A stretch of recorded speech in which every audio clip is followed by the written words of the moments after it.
Hey y'all, thank you so much for coming back to my channel. I'm Ashley Janelle, and if you can't tell by the title, we are still in Vlogmas. Today's video is gonna be all around goal setting and goal planning for the new year. I have told y'all in other videos that I have wanted to do my goal planning and goal setting, but I just haven't had a chance to, so I just figured let's just do it together. This is the framework that I use every year, and that has helped me to make sure that I not only reach my goals, but kind of go past my goals and also have a time and place to do all of the goals that I want to do, because a lot of times that's really what trips us up, is like the actual implementation. So I'm gonna share all of that with you guys. I have all of my pages and pages of notes. So we're gonna go ahead and get right into it. But before we do, make sure that you are subscribed to my channel. I don't want you to miss any of the rest of the Vlogmas videos or any of the videos that I have coming outside of Vlogmas. Vlogmas is almost over, but we will obviously be still continuing with YouTube. So please make sure that you are subscribed and you like the video. And now let's get into it. So the first thing that I want to say before we get started is make sure that you have something to write with. Pen and paper is great. If you want to take notes, I'll give you just a second to pull up your notepad or whatever it is that you use to take notes on. This is going to be an action video, so make sure that you are ready to go. So the first thing that is really important to do with any kind of goal setting is to get ideas out of your head and onto paper or digital paper, however you choose to do it. I'm not too much of a vision board person. It just really isn't for me personally. So I'm gonna share my framework that I use to accomplish goals.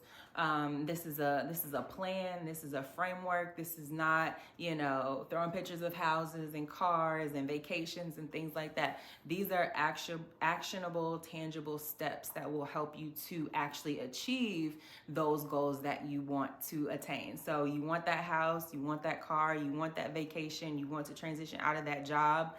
A lot of times, most times, it's not enough to just have a picture of that thing. We need framework. So this can be used in conjunction with your vision board, or you can just say, hey, I don't need a vision board this year. I'm gonna use this method. I'm not necessarily a planner girl either. I have a simple notebook with lined paper, and that is how I plan out all of my days and what I'm gonna do. And it allows me to just be a little bit more free and not structured, the way that a planner would have you be a little bit more structured. Line paper for me just allows me to kind of do a brain dump and get all of my ideas out. So that's exactly where we're gonna start, with kind of a brain dump. So to get started with this goal setting process, the first thing that you're gonna wanna do is to list out all of your goals. So however many goals you have for 2023 or whatever year you want to apply this to, go ahead and write out all of those goals. You might have 4 goals, you might have 7 goals, you might have 10 goals. Go ahead and list out each of those goals. We're gonna do what we call a brain dump, which is where we literally just put all of our ideas out, get them onto paper so that we can see them and we can visualize them. That is step 1. After you have finished that, you are that much closer to the completion of this process, because honestly, just getting your goals out is a lot. So the second thing that we want to do is we want to start categorizing our goals. And to do that, we're going to put them into different buckets. So the first bucket is going to be priority. So which of your goals are going to fall into the high priority category and which are going to fall into the lower priority category? So really take a look at your list, be realistic with yourself. Which ones of these do I have to get done now? They are very important to me. They are a little bit more important than, this goal, and I want to make those high priority. And which ones are more of your low priority? You can do medium, but sometimes medium kind of is just another way to kind of trip us up. So I like to do high priority and lower priority. Your second category is going to be bandwidth. So this is going to be, think about how much energy, how much time, how much bandwidth is it going to take from you to actually accomplish this goal. And I would, for this, use t-shirt sizes. So anything from a small to an extra large. So you might have a small goal, you might have a medium-sized goal, you might have an extra large goal. Break those down into different t-shirt sizes. So for example, if one of your goals this year is, or for next year, is to start a business, I would say that's an extra large goal.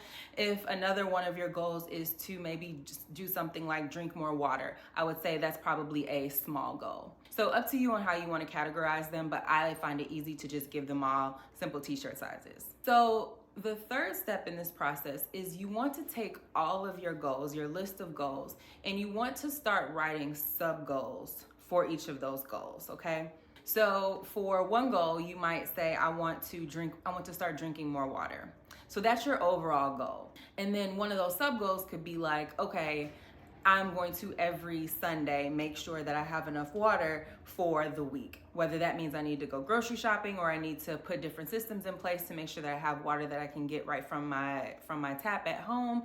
You need to start thinking about what are some of those smaller steps and action items that you need to do to put in place for the larger goal. Another subtask would be trying to figure out how much more water you'd like to drink. So maybe you're already drinking 50% of your goal of where you want to be. So now you want to increase that by another 50%.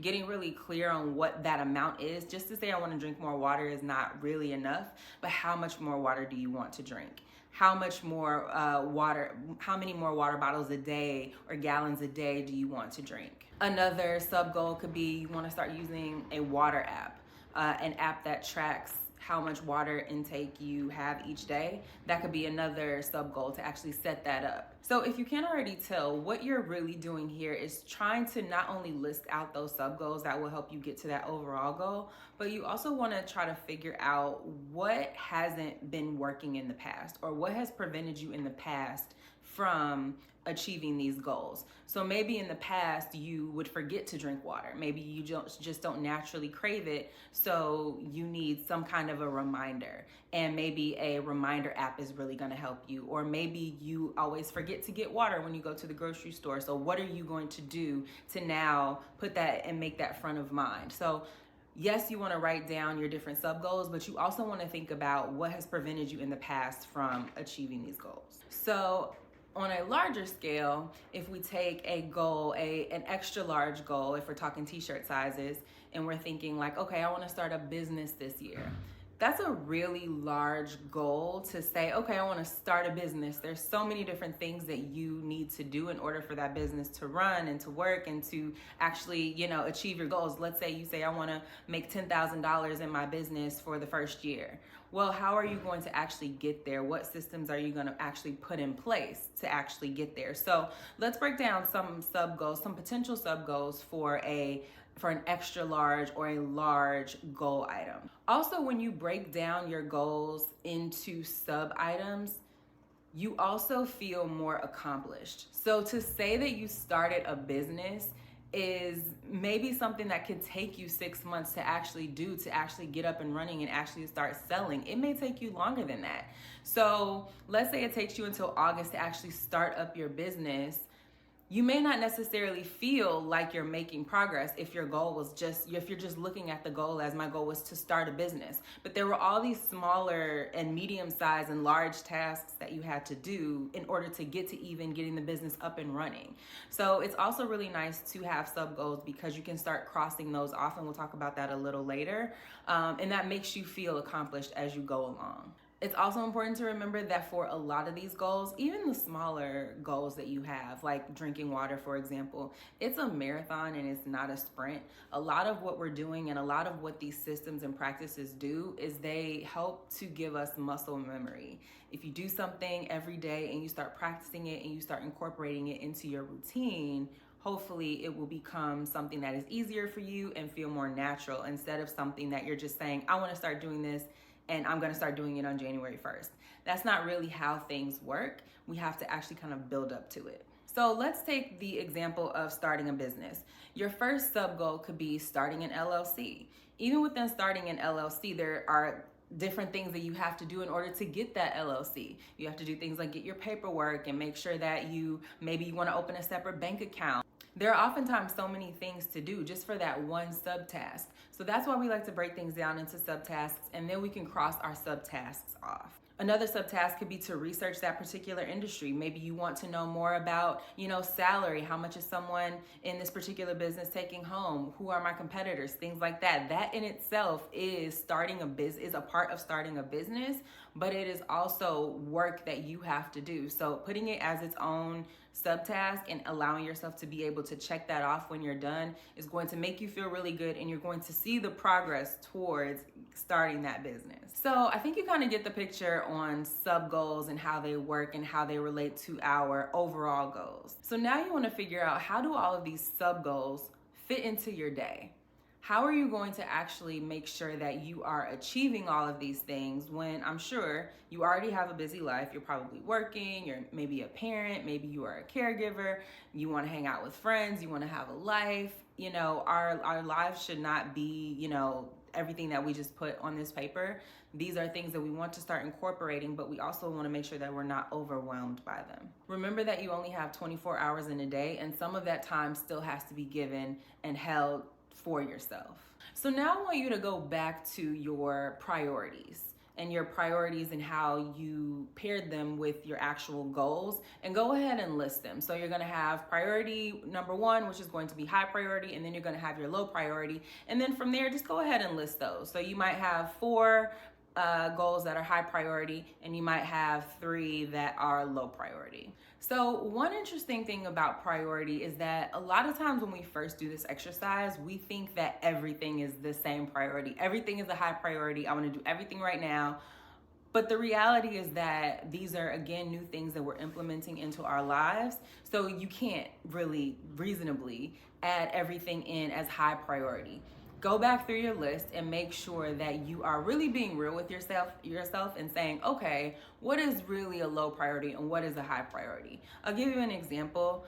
If you're saying that you want to drink more water and you also want to start a business and maybe you want to start working out, I would argue that drinking more water is going to be a high priority. It may be smaller in terms of t-shirt size, but it still is a high priority. If you're not drinking, I would say that if you want to drink more water, there's probably a reason why you want to drink more water. Maybe you feel like you're not getting enough sleep. Maybe you feel like fatigued and things like that, and maybe you just know that you're not drinking enough water. Well, if you're not drinking enough water, how are you actually going to accomplish your goal of working out? And how are you actually going to accomplish your goal of starting a business and doing everything that, pertains to starting a business if your physical health is not intact? Do you see what I'm saying? So it's not to say that you can't do both at the same time or you can't do 3 at the same time, but we do have to be real with ourselves and say, okay, what is priority here? Another thing that I want to insert, when we're thinking about, okay, in this example, I have water, I want to work out, and I also want to start my business. When we're talking about priority, I want you to think about, if these are the 3 things that I want to focus on, if these are all high priority, what's the first one that I need to focus on? If I were to start today, which one should I focus on trying to map out? That's what we're talking about when we're talking about priority. Another way to think about priority is to ask yourself if any of these goals are time sensitive. So let's say that there are a few goals that you want to accomplish by the spring. Okay, if we're starting in January, there's some things that you want to do before the spring. Well, those are going to be also high priority. Do you see what I'm saying? Or maybe there's something that you want to do, but it falls into something that you can only do in the summer or in the later part of the year. That's going to fall under low priority. So again, really getting out of our own way in our own heads, because we always think that everything is high priority, but it's really not. It just depends on how you think about it. So I'll give you an example of that. Let's say that one of your goals is to learn how to swim because you have a vacation that's coming up, and you also have to plan for that vacation. So let's say one of your goals is to learn how to swim, and your other goal is to really plan out a vacation to Italy for the fall, where you want to be able to swim and things like that. I would argue that taking swim lessons or learning how to swim is going to be a higher priority than the vacation planning. Yes, both can be done at the same time, but you also want to make sure that you are prioritizing learning how to swim because that is important to you and that is something that you want to learn to do for your vacation. So things like immediately finding out where you can take swim lessons, signing up, making sure that you're not missing the first wave of those swim lessons for the new year. Things like that, things that are time sensitive and things that, one goal, if you have one goal that will depend on another goal, that's another way to think about priority and things like that. So now we're gonna go back to bandwidth. And again, as you are thinking about bandwidth, I want you to really remember that there are only 24 hours in a day. And I'm sure you have your current day, and then you have all of the other things that you want to incorporate into your life now, which are these new goals. So if you think about how your life now is filled up with everything that is filled up with, we have to be realistic about how our goals are going to fit into our daily lives as they are now. We might have to do some restructuring, but again, there's only 24 hours in a day and you still need time for you. So obviously we are gonna start with our goals that are high priority. We're gonna do the same kind of framework with our low priority goals, but I wanna give you the framework for the high priority goals, and then you can apply that same framework to the low priority goals. I want you to envision or even pull up a calendar. You don't have to do this now. We're having a conversation now, but think about a calendar. And I want to give you a weekday, and then we're going to talk about your weekend, because typically those days, depending on your job and the things that you already have going on, typically those types of days can differ. So let's go ahead and let's talk about a Monday. So if we think about a Monday and what typically goes on during a Monday, or let's say a work day, I want you to think about everything that you typically have to do on a Monday. So maybe that is you get up, you make breakfast, you start working, or maybe you travel to work. Maybe you do something after work and then you come home. I want you to think about your day. I'm gonna give you an example, but again, I want you to kind of go back through all of this and then apply these same principles to your day. So let's say a typical Monday for you is going to work. Let's say you have an 8 to 5 or a 9 to 5, and typically you go to work on a Monday and you come home. Mondays are usually pretty light. Maybe that's what your week looks like. You kind of go to work and come home. Maybe you work from home. I want you to think about your goals that you have. So let's take the goal of working out. So maybe one of your subtasks was that you are going to start to work out from home at first, or maybe you're going to go to a gym. Let's say you're going to go to a gym and you decide that, okay, the best time for me to probably go to the gym is in the morning before I go to work. So let's say you found a 6:30 gym class. So you will go to your gym class at 6:30. So now that is an action that you are now doing. You have to physically get up to go to the class, or you have to physically get up to work out. And you're going to do that and place that into your schedule before you start working. So now what we're doing is we are creating space for our subtasks, for our sub goals, and we are actually fitting them into our day. So now you are going to start your day off with going to the gym. Maybe you say you're going to start out doing that 2 days a week. That's another thing too. Don't try to overwhelm yourself. Don't say, I'm going to start 3 days a week. I'm going to start 5 days a week.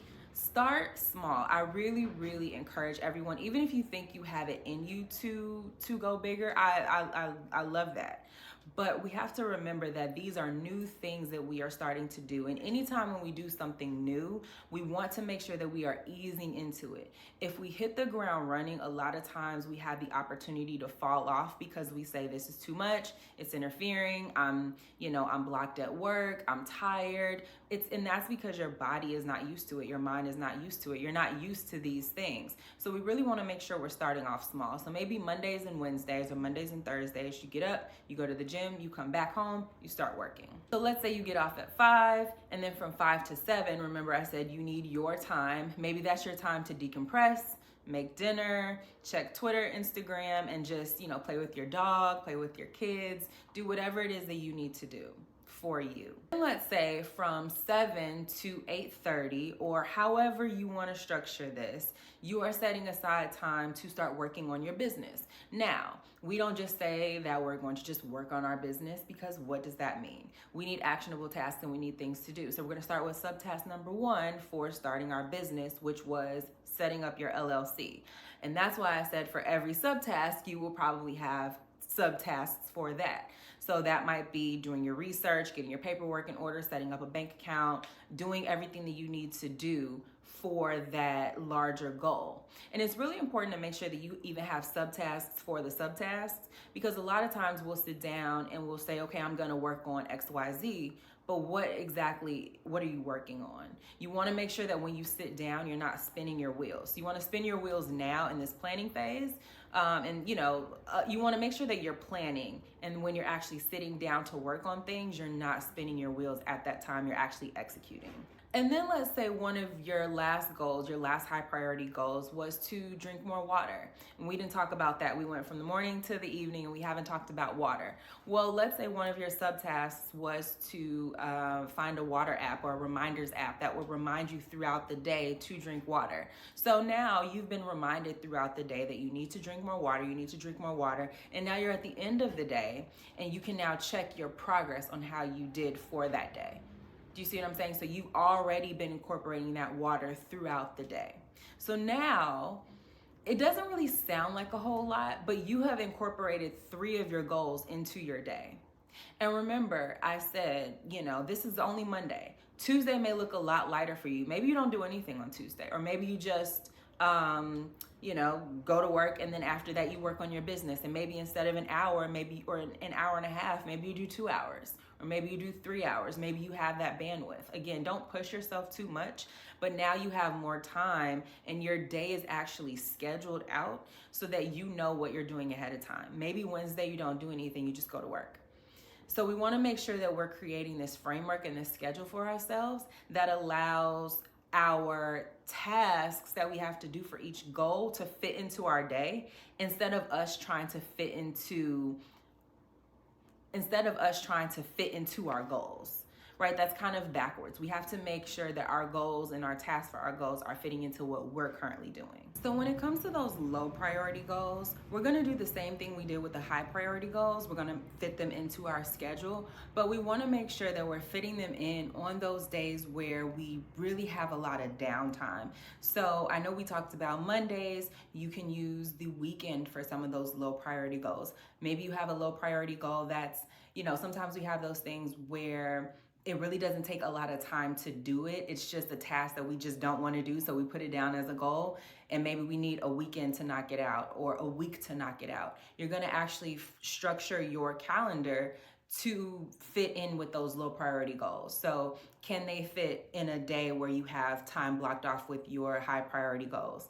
Or do they need to float to like a weekend? Or do you need a full week to complete that low priority goal? The other thing that I would recommend to do with your weekend is to take some of those tasks that require a lot of bandwidth and apply it to your weekend. So maybe let's say you're gonna work out in the morning, and then you're gonna come back, have breakfast, and then after that, you're gonna take 3 hours or however many hours that you can spare to do some of those tasks that take a lot of bandwidth. Maybe you don't have to work that day, or maybe you have help with the kids that day, or whatever days you feel you are lighter, really take advantage of that time. Now, again, I'm all about rest and relaxation and not overworking ourselves, because if we overwork ourselves and when we overwork ourselves, none of this other stuff happens.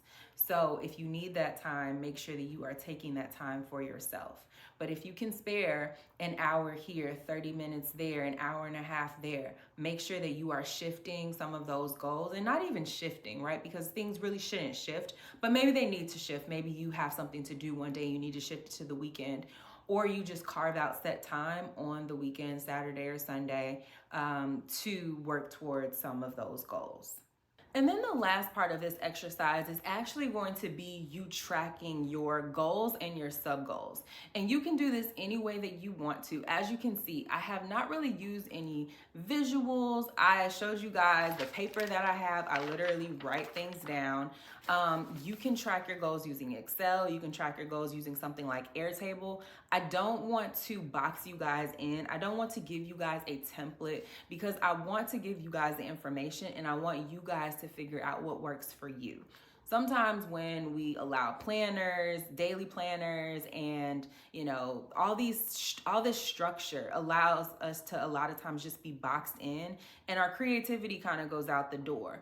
Or maybe that structure, maybe part of it works for you, but not the rest of it. So me kind of giving you the information really allows you to have autonomy over whatever you want that Excel or that Airtable to look like, or maybe none of those options work for you and you do something else. But we do want a way to structure our goals out so that we can see them, and then we want a way to track them. So using something like an Excel or an Airtable and putting all of our goals in there, all of our high-level goals and all of our subtasks, allows us to not only visualize them, but when we're finished, or not even when we're finished, but allows us to visualize them. And then from there, what we will do is we will put them in different categories, and I will give you those categories. So the first category is going to be not started. So if you were to do this today, everything, or maybe you've already started some of these goals, and that's great. But for the sake of the video, most things would probably be under not started. And you can color code that if you want. I would recommend that because you can kind of get used to the colors. But the first category is not started. Along with not started, another thing that you can do is give each of your goals, and mainly your sub goals, a projected date. That kind of is another way to hold us accountable. So let's say your first goal you want to accomplish by the end of the month, or maybe the end of the week. Giving dates for projected dates is a really great way to just hold yourself accountable. The next category is going to be started, and you can also have a projected date as well. Typically, it'll be the same as the not started date. You will have in progress, at risk, completed. And then I like to have another category that is something like paused or canceled. Sometimes maybe we thought we had to do something and now we don't, or maybe someone else is taking it over. So just another task category in case that happens. So again, you just want to make sure that you're tracking your goals. You are keeping this updated. This is also a really great way to keep you motivated so that you see your progress and you see your tasks actually moving. That's a really great feeling. Feel free to illustrate this if you want. Feel free to just be as creative with this process as you want. Maybe you want to physically do it and you make little cards or little sticky notes. However you want to do it. Have fun with this process. This is actually the fun part. For me, this is kind of my vision board because, you know, again, for me, it's not about the picture of the whatever it is that I'm going to purchase. It's more about, it's more about seeing my goals moving. So I will do this for myself. I have a big board and I will use like sticky notes. I might do it digitally this year. I don't know. But it's nice to be able to visually see your progress. And for me, that's what I like to be able to visualize. So I hope this video was helpful for you. I hope that you are now able and more inspired to plan your 2023. If you've never done goals before, maybe this will motivate you to do goals. I think goal setting is very important. I think a lot of times we forget the things that we say we want to do a little later in the year. So this is a way to just kind of do a brain dump, write everything down, have everything right in front of you, and you don't forget anything. And also, I hope that this framework was helpful for you in order to actually achieve those goals. Because again, it's not enough to say, I want the house or the car or the relationship. What are you actually going to do to get there?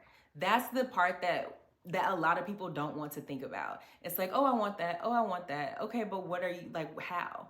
How are you going to get that? And so this framework is tried and true. I've used it. This is the framework that I use and I kind of created for myself. And it's very, very useful. It holds me accountable, and I hope that it will hold you accountable as well and be inspiring to you as you move throughout the year. So that is it for today's video. Let me know what questions you guys have. Happy to answer. Let me know what comments you guys have as well. And I will see you in the next video. Bye.